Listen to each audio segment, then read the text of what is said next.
ये 13 दोष ऐसे हैं जिसके जीवन में होंगे तो उसको कभी शांति, कभी सुख, कभी ऐश्वर्य ये टिकेगा नहीं और दुर्गति निश्चित हो जाएगी। बहुत ध्यान से सुने। एक श्लोक में 6 दोष और दूसरे श्लोक में 7 दोष। उपासक को कभी इन दोषों को अपने अंदर टिकने नहीं देना चाहिए। और जो संसार के मार्ग में चल रहे, अगर इन दोषों में चलेंगे तो वो जो आपके पुण्य कर्मों से ऐश्वर्य है भी वो नष्ट हो जाएगा। आप दुख, चिंता, शोक से ग्रसित होकर बड़ा दुख में जीवन व्यतीत करेंगे और आपकी गति बिगड़ जाएगी, दुर्गति हो जाएगी। विकत्थनः स्पृहायुर्मनस्वी बिभ्रत कोपम चपलो अरक्षणश्च एतान् पापाः षण्णराः पाप धर्मान् प्रकुर्वते नोत्र सन्तः सुदुर्गे संभोग संविद विषमोति मानी दत्तानुतापी कृपणो बलीयान वर्ग प्रशंसी वनितास्तु देष्टा एते परे सप्तनशंस वर्गाः। जो अपने मुख से अपनी बड़ाई प्रशंसा करता है, ये 13 लिख लो दिमाग में, डायरी में, क्योंकि ये नोट हो रहा है, आवाज डाली जाएगी, आप बार बार सुन, इनसे बचिए। अपनी बड़ाई, अपनी प्रशंसा कभी अपने मुख से नहीं करना, नहीं तो आपके पुण्य नष्ट हो जाएंगे, बुद्धि भ्रष्ट माने गिर जाएगी। अगर परमार्थ में चल रहे हैं तो भी, और व्यवहार में तो पुण्य नष्ट हो ही जाएंगे। बुद्धि गिरी हुई तभी ऐसी बात होती है। और यह दोष बहुतायत है, ये बहुत प्रभावशाली है। अपनी बड़ाई मारना, इसको देख लो, पकड़ो, सत्संग है। अपने मुख से कभी अपनी बड़ाई ना करना। अगर कोई अपने मुख से अपनी बड़ाई करता है तो उसके सुकृत नष्ट हो जाते हैं, बुद्धि भ्रष्ट माने गिर जाती, पतित हो जाती है, फिर निर्णय ठीक नहीं। अगर हमारा सारथी, हमारा ड्राइवर मूढ़ हो तो कहीं भी हमको गिरा देगा, तो वो बुद्धि भ्रष्ट मतलब गिर जाती है, निर्णय करने लायक नहीं रहती। अपनी प्रशंसा अपने मुख से करना। दूसरा, लोलुपता, ये वृत्ति नहीं होनी चाहिए। धर्म से चलेंगे, धर्म के द्वारा जो हमें प्राप्त होगा उसी से हम अपना भरण पोषण करेंगे। आपके बच्चे स्वस्थ होंगे, बुद्धिमान होंगे, परिवार में बहुत सुख और शांति होगी। भले दीपक की तरह जलो, बहुत काल तक रहेगी। लक्ष्मी जी भी आपके घर में बहुत काल, हम ये नहीं कहते कि बहुत नहीं, जितनी है बहुत सुख शांति से चलोगे। अगर लोलुपता करोगे, हिंसा, छल कपट, व्यभिचार, चोरी, ऐसे धन आ जाए, वो आएगा, लेकिन वो हाइलोजन की तरह आएगा, एकदम प्रकाश और फ्यूज, बिल्कुल अंधकार करके जाएगा। देख लेना, तुम्हारे जो सुख के हेतु हैं, तुम्हारा शरीर, तुम्हारे बच्चे, तुम्हारी पत्नी, तुम्हारा परिवार, उसको देख के तुम रात दिन जलोगे बिना आग के। ऐसे उनके आचरण होंगे, ऐसे उनके अंग होंगे, ऐसे उनके दिमाग होंगे, ऐसा उनका व्यवहार होगा। ये लोलुपता अगर उपासक में या किसी में है तो उसको नष्ट कर देती है। सावधान। तीसरा, यदि आपका अपमान होता है तो आपको उसे सहन करना होगा, उससे आपके पाप नष्ट हो जाएंगे। जो तनिक सा भी अपमान होने पर बहुत क्रोध करके दूसरे का अपकार करने लगता है, ये आपका पतन करा देगा, ये आपको फंसा देगा, हृदय जलेगा, अर्थव्यवस्था नष्ट होगी, पूरा परिवार दुखी होगा। जरा सा अपमान की संभावना में आप किसी से भी भिड़ गए, किसी से भी, वो ये प्रवृत्ति आपका पतन कर देगी।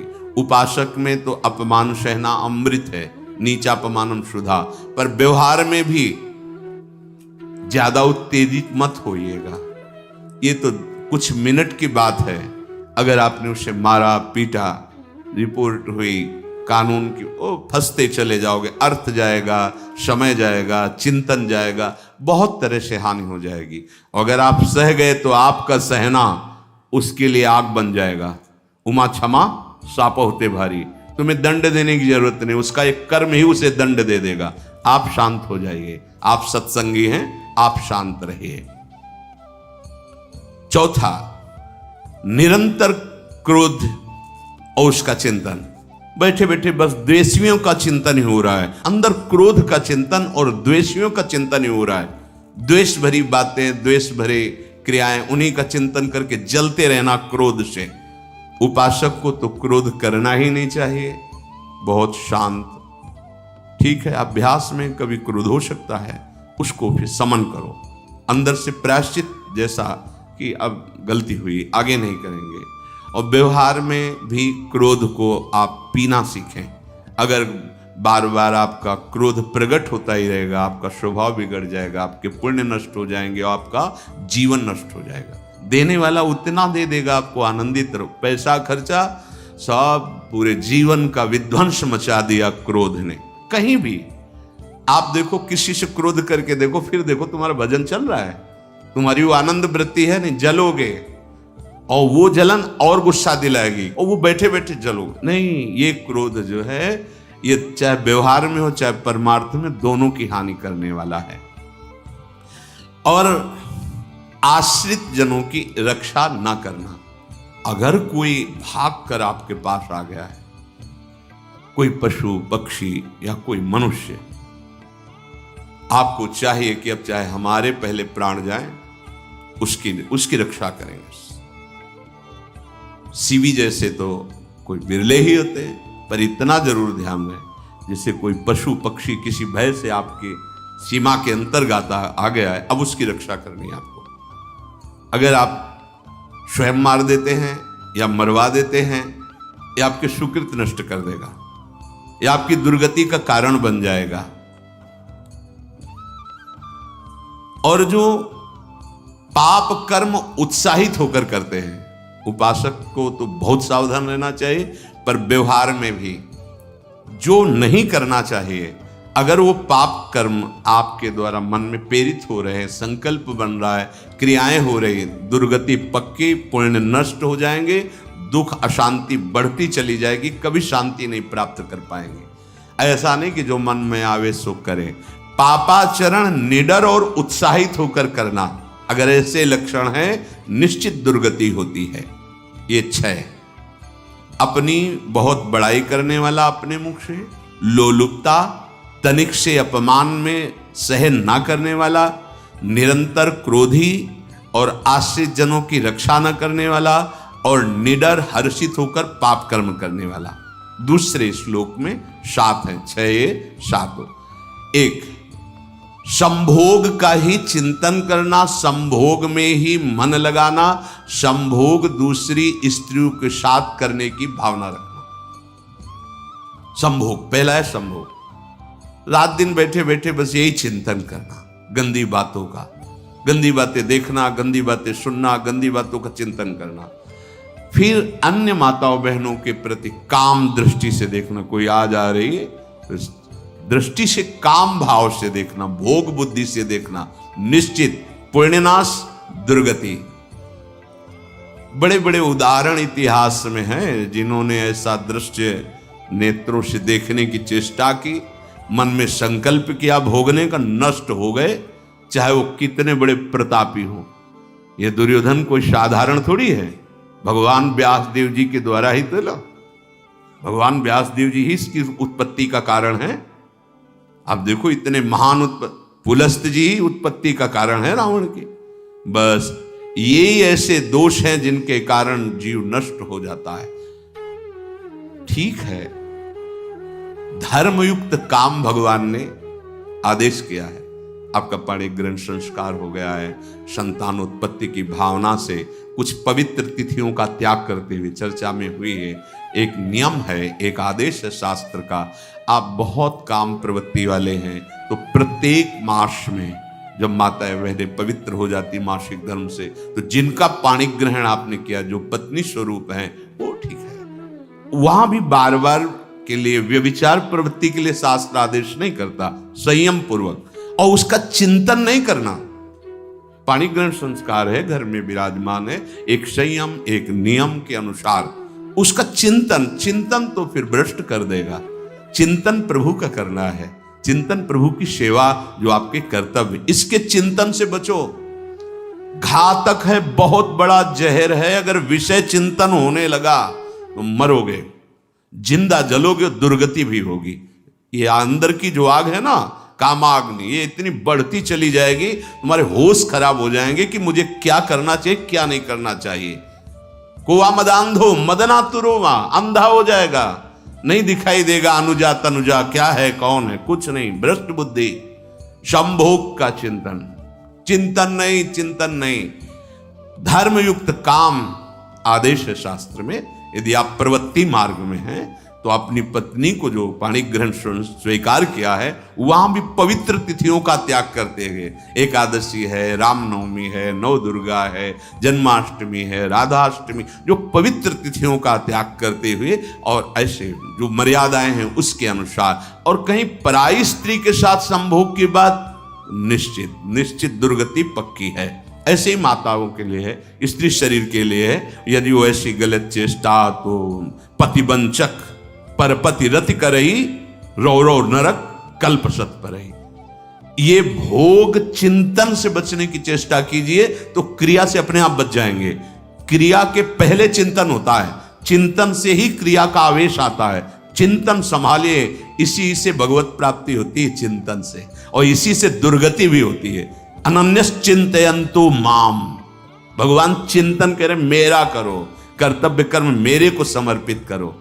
अब जब चिंतन संभोग का होगा तो बुद्धि भ्रष्ट हो जाएगी। ये जो राक्षसी प्रवृत्तियां सुनने को मिलती है ना, कि ऐसा हुआ, वो देखा सुना और चिंतन किए, और इतनी राक्षसी वृत्ति आ गई कि बस अब उनमें और राक्षसों में कोई अंतर नहीं रह गया। दूसरा, विषमता रखने वाला, सबके साथ बर्ताव ऐसा कि मैं बहुत श्रेष्ठ हूं और दूसरे सब नहीं, ऐसा व्यवहार नहीं। सब भगवत स्वरूप हैं, समान व्यवहार।